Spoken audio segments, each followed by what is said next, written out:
L'armée que nous avons aujourd'hui, même si on la renforce, elle ne sera pas capable de sécuriser au Nord Kivu chaque village, chaque individu, chaque tronçon de route.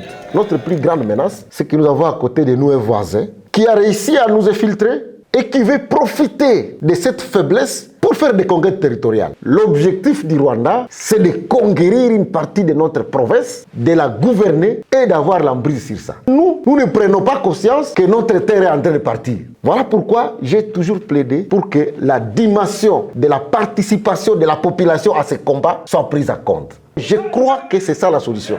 Notre ligne de défense, c'est de dire tous les gens de Kivu doivent être capacités à terme militaire pour qu'avant l'intervention de l'armée, ils soient capables eux aussi de se défendre. Et c'est ça le concept des Wazalendo. Je suis très content puisque le chef de l'État a été très attentif à ça. Qui sont les Wazalendo? Ce sont des patriotes, des civils au départ, des gens qui ont décidé de défendre corps et âme les intérêts de leur communauté. Si nous-mêmes, nous ne prenons pas les armes pour nous défendre, il n'y a personne qui viendra pour nous défendre. La preuve est là. La MONUSCO est ici, qu'est-ce qu'elle fait? Zéro. L'EAC est arrivé, qu'est-ce qu'ils ont fait? Zéro. Les seuls qui vont verser leur sang pour leurs terres, ce sont les concernés, les propriétaires de ces terres. Et donc, ça, c'est une question que je porte depuis trop longtemps et je crois qu'on est en train d'y arriver. Et c'est pour cette raison, d'ailleurs, là que je demande aux gens de voter pour Félix Tshisekedi.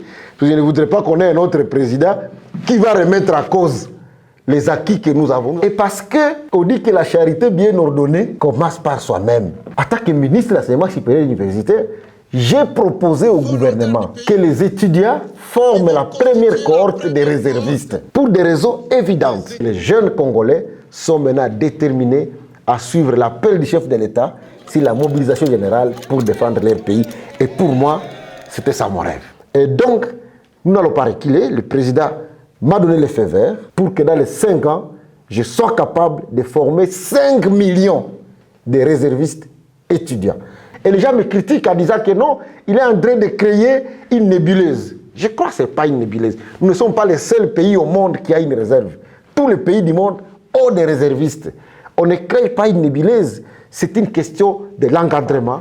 On ne peut pas accepter à ce siècle-ci que 4 ADF entrent dans un village, qu'ils prennent 50 hommes, ils les lient comme ça, ils vont avec eux à brousse. Comme si nous sommes des lapins, nous sommes des cobayes, impossible de pouvoir nous défendre même devant des gens qui sont minables. Là où les FRDC peuvent les soutenir, s'ils sont dans leur giron, l'ordre est donné pour que celles-ci les soutiennent. Parce que ce n'est pas un crime qu'ils commettent. Le président a même demandé à l'armée, partout où ces gens se trouvent, appuyez-les pour qu'ils défendent bien leur pays.